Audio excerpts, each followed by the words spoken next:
కన్నడ నటుడు నిర్మాత రక్షిత్ శెట్టికి షాక్ తగిలింది. ఆయనపై తాజాగా కేసు నమోదు చేశారు పోలీసులు. ఈ విషయంపై స్పందించాలని ఆయనకు నోటీసులు కూడా పంపించారు. ఈ ఘటనతో రక్షిత్ శెట్టి ఒక్కసారిగా షాక్ కి గురైనట్లుగా తెలుస్తోంది. ఇదే అంశం ఇప్పుడు కన్నడ సినిమా ఇండస్ట్రీలో హాట్ టాపిక్ గా మారుతోంది. ఇంతకు నటుడు రక్షిత్ శెట్టిపై పోలీసులు ఎందుకు కేసు నమోదు చేశారు?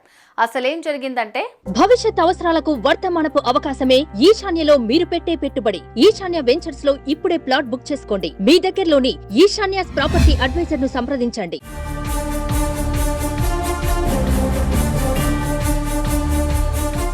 హీరో రక్షిత్ శెట్టి ఇటు హీరోగానే కాకుండా నిర్మాతగా వ్యవహరిస్తూ దూసుకుపోతున్నారు. ఇక వరుస సినిమాలతో ఆయన తెగ బిజీగా మారిపోయారు. ఇక తాజాగా ఆయనపై పోలీసులు కాపీరైట్ కేసు నమోదు చేశారు. బ్యాచిలర్ పార్టీ సినిమా కోసం న్యాయ ఎల్లిదే గాలిమాతు సినిమాలోని పాటను రక్షిత్ కాపీ కొట్టారంటూ ఎంఆర్టీ మ్యూజిక్ కంపెనీ రక్షిత్ శెట్టిపై ఫిర్యాదు చేసింది. దీంతో కేసు నమోదు చేసుకున్న పోలీసులు ఈ అంశంపై వివరణ ఇవ్వాల్సిందిగా ఆయనకు నోటీసులు కూడా పంపించారు. కానీ దీనిపై రక్షిత్ శెట్టి కానీ ఆయన టీం కానీ ఇంతవరకు స్పందించలేదు.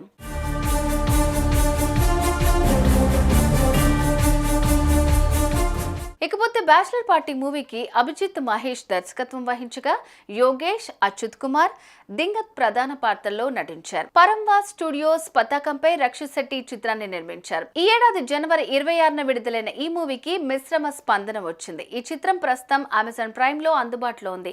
ఇదిలా ఉంటే రక్షిత్ శెట్టి హీరోయిన్ రష్మిక మందనాతో 2017లో నిశ్చితార్థం కాగా 2018లో వీళ్ళిద్దరూ పెళ్లిని రద్దు చేసుకున్న విషయం తెలిసిందే.